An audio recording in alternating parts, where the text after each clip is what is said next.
If you haven't done these key financial things to make sure you're ready for your own passing, you're missing a huge chunk of money planning.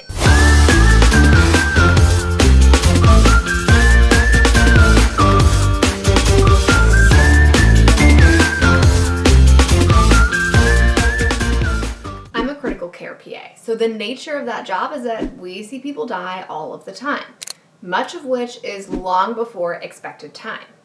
Now, all of us in medicine have this weird belief that that will never happen to us and we're fine to carry on as though we're invincible, but reality says otherwise. If you have kids and you haven't done this, you're honestly doing a huge disservice to your own family by not being prepared in this way.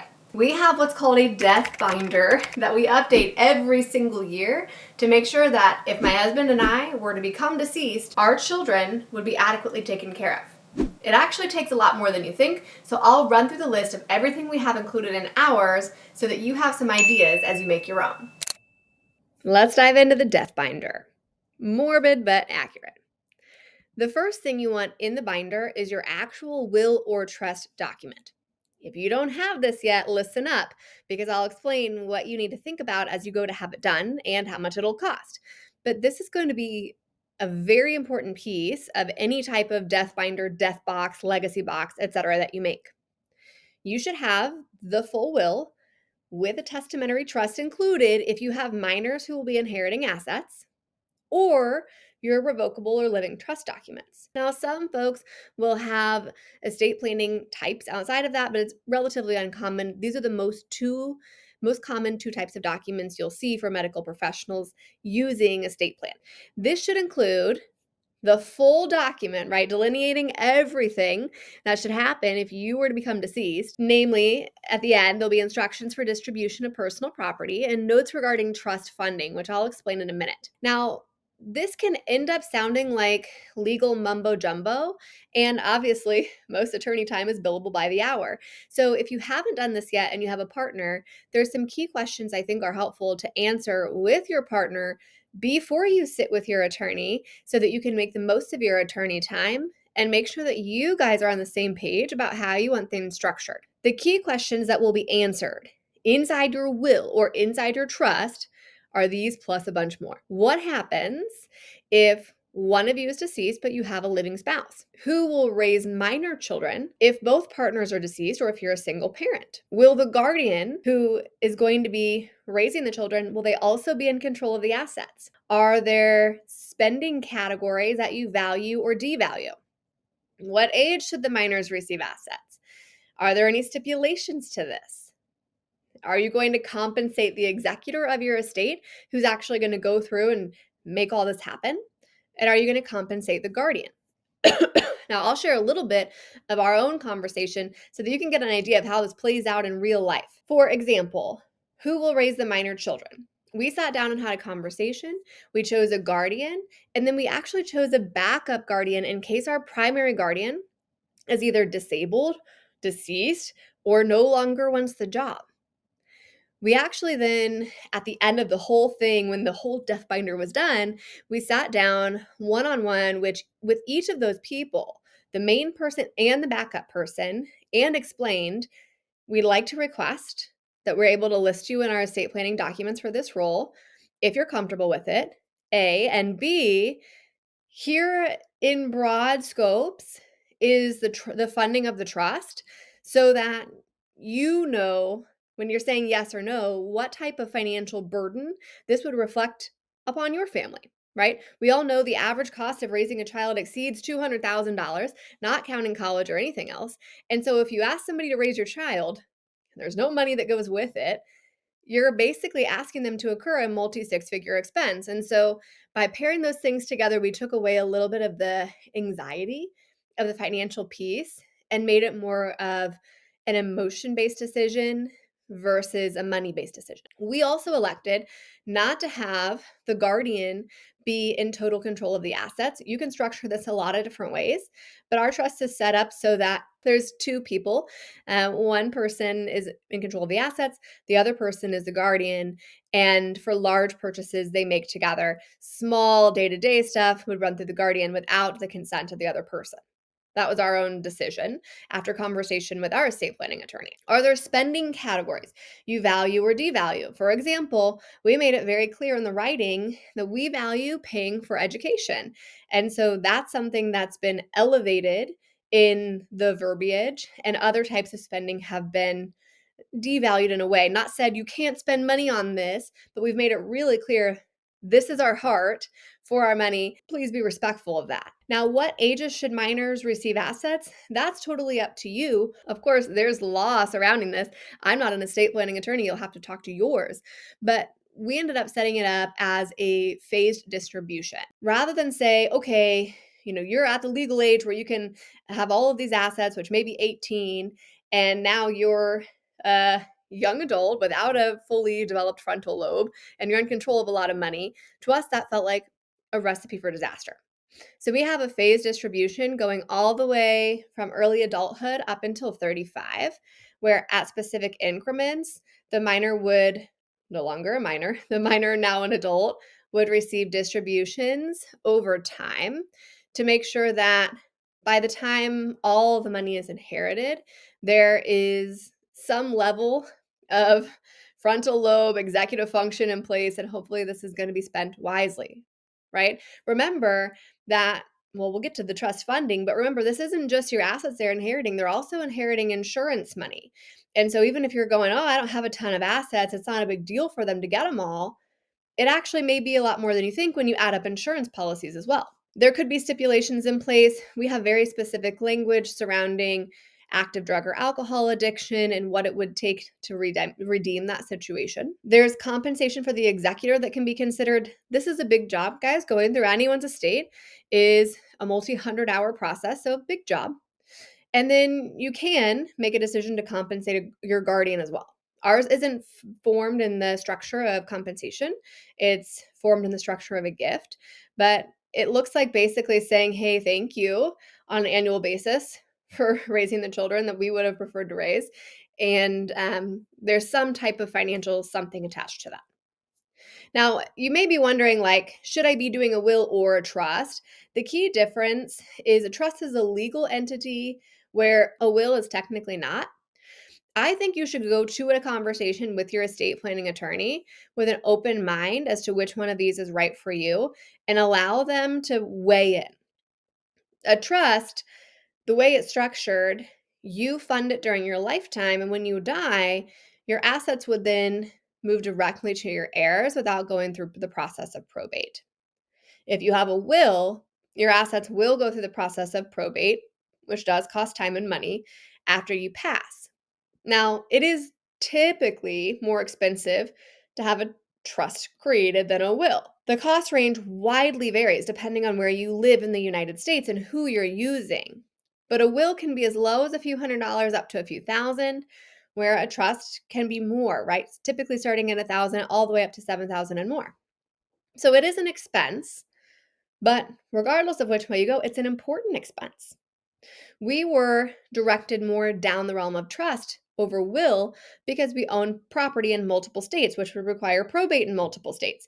And so that ended up working out best for us per the recommendation of our estate plan attorney. But if you go to the conversation with an open mind, I think they'll typically point you in the direction of what might be most appropriate for your circumstance. Which leads me to the note that you should, in fact, use an estate planning attorney.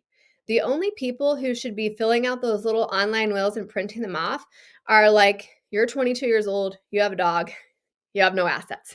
You can do that. That's fine. If there are minor children involved, then you need to have something more formal in place. You should have an estate planning attorney do this for you. I've heard time and time again people say things like, well, Joe Schmo down the street, kind of a local attorney. He does a little bit of everything. He's like a jack of all trades. While I respect that, it is the medical equivalent of having your PCP do your heart catheterization because you know them and like them, right? You need to use someone who does this day in and day out. The depth of what you will get will be completely different. And the level of clarity and detail that you'll have surrounding the plan because of the questions they'll ask will, again, take this to a whole new level. So I highly recommend you use an estate planning attorney specifically. Budget for it because it's an expense, right? I just showed you the numbers, but prioritize this.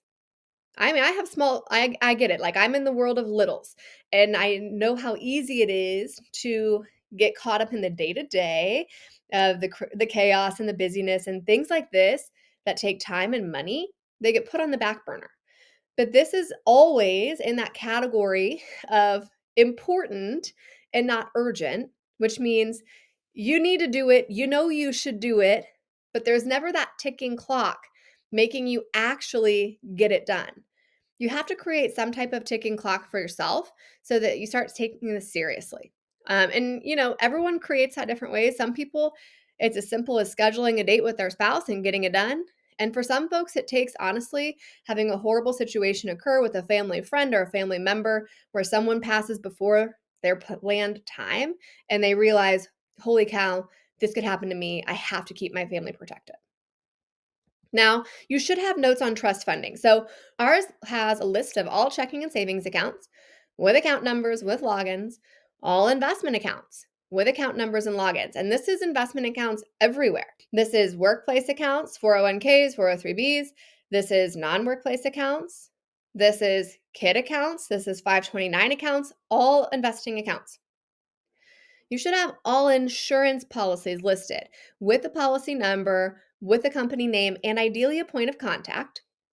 And if you have any non life insurance policies that pay a death benefit, like an ONOC long term disability policy, you might consider including that as well. Now, we also have a couple of other things. I have a flowchart structure I've made that actually sits in there to make it very clear how all the assets flow. If you've ever used an asset protection attorney, you might have seen something similar to this in the past. That is the framework for what I made and include in that so that when someone would go to be the executor of our estate, it's really clear how everything is set up. I'm trying to remove hassle, work, overwhelm from someone else's life when they're having to navigate a loss of a close family member and then also deal with the chaos that is being the executor of any estate. I also keep an updated printed net worth statement. This has, again, every account listed out. And so it's another double check of where everything is, what type of balances are there, where are accounts located, to make the whole process as streamlined and as easy as possible for someone trying to go and pick up the pieces of your financial life and figure this out. You should also have power of attorney and living will documents. Now, there's actually 5 different types of powers of attorney. We won't go through all of them, but you should have a designated person to manage the financial piece and the healthcare piece.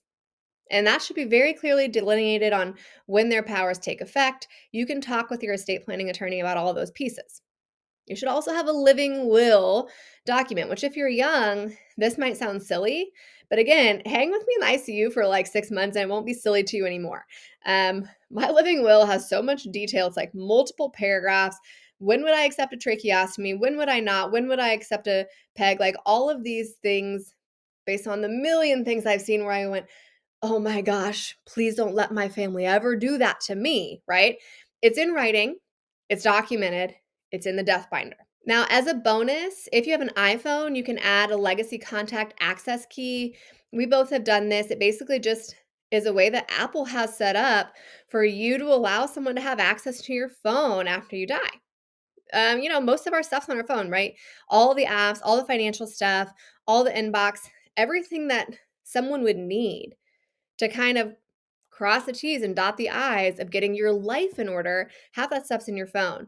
And so giving someone access to that can be an important part of transitioning. These are things like no one probably would have thought of 10 years ago, but the way things are now, this is an important part of tying up your estate. And then as another bonus, you can do love letters. We do this every year on our daughter's birthday. We write a letter to her, love letter to her, sign it, seal it, put it in the binder. If we happen to pass away before she is an adult, the guardian has instructions to give all of these letters at a certain age. If we don't, and I hope we don't, then we'll give them to her at some point in life as just a love gift of something that we've been making for her over the years. But this is that extra piece for us of taking our death box beyond just the administrative, legal, the financial piece, and adding that extra layer of, hey, this is our heart behind why we did all of this stuff, and bringing a little personalization in. So I know this sounds like a lot overwhelming, a big checklist of things to do. However, again, important, never urgent, always important. So block out your time. Make sure 2025 is the year that you get this done, especially if you have kids. And as you're going through this process, especially when you're going through trust funding, you might sit there and go, oh my gosh, I'm realizing that we don't have enough assets for someone to be able to raise our kids and send them to college and do all this stuff. This is why you need to be well insured. And this is a great reminder as you go to do this process of, do I have enough term life insurance? Is my estate adequately funded? Is my family cared for? You can look at that other ways, but this whole scenario of setting this up is a perfect reminder to dive into that and make sure that the money is there to support the plan you created when you made that will or trust.